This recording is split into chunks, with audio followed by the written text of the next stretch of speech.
নমস্কার বন্ধুরা, আমি শ্রাবণী। আমি চলে এসেছি আরও একটি রেসিপি নিয়ে। চলো রেসিপিটি তাহলে একবার দেখে নিই। আজকের রেসিপি বিটের তরকারি। বিট খাওয়া স্বাস্থ্যের পক্ষে খুবই ভালো। কেউ কেউ আবার বিটের তরকারি খেতে পছন্দ করে না, কিন্তু আমি আজকে যেভাবে বিটের তরকারি বানাবো, এইভাবে বিটের তরকারি বানালে খেতে ভালো লাগবে। আজকে রেসিপিটি বানানোর জন্য বিট নিয়েছি। রান্নাটা শুরু করার জন্য বিটকে প্রথমে আমি কেটে নেব। বিটকে আমি আলু ভাজার মতো জিরি জিরি করে কেটে নিয়েছি। এরকম করে কাটলে বিটটা তাড়াতাড়ি সেদ্ধ হয়ে যায়। তোমরা চাইলে তোমাদের পছন্দ মতো আকারে কেটে নিতে পারো। ভিডিওটা পুরোটা দেখার অনুরোধ রইল। রান্নার শুরুতে একটা কড়াইয়ের মধ্যে আমি একটু সর্ষের তেল দিয়ে নিলাম।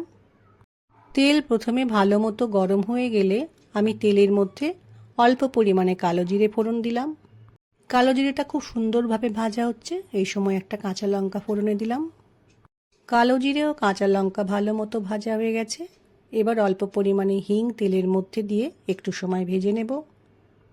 হিং দেওয়ার পর হিংটা ভাজা হয়ে গেছে। এই সময় কেটে রাখা বিটের টুকরো কড়াইয়ের মধ্যে দিয়ে দিলাম। মটরশুঁটি দিয়ে দিলাম। মটরশুঁটি ও বিটকে তেলের মধ্যে মিশিয়ে নিয়ে একটু সময় রান্নাটা করে নেব। রান্নার এই সময়ে গ্যাসের ফ্লেমকে লো করে রাখতে হবে। এখন আমি রান্নার মধ্যে কিছু মশলা দিয়ে দেব। প্রথমে দিলাম পরিমাণ মতো নুন, এরপর দিলাম হলুদ গুঁড়ো। রান্নার মধ্যে দিয়ে নিলাম অল্প জিরে গুঁড়ো।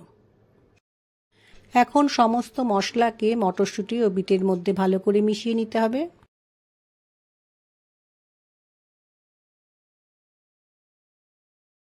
মশলাগুলো দিয়ে ভালো করে মিশিয়ে নেওয়ার পর মিনিট দুয়েক রান্নাটা করে নিয়েছি। এবার আমি পরিমাণ মতো জল দিলাম কড়াইয়ের মধ্যে।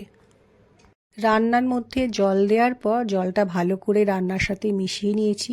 তরকারিটা ফুটছে, এ সময় তাড়াতাড়ি সেদ্ধ করার জন্য কড়াইয়ের ওপর ঢাকা দিয়েছিলাম। তরকারিটা আমার সেদ্ধ হয়ে গেছে।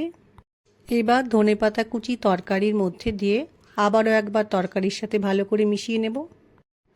রান্না আমার প্রায় হয়ে এসেছে। এই তরকারিটা একটু শুকনো খেতেই ভালো লাগে। আজকে নিরামিষ বিটের তরকারি, এই অসাধারণ রেসিপিটি আমার রান্না হয়ে গেছে।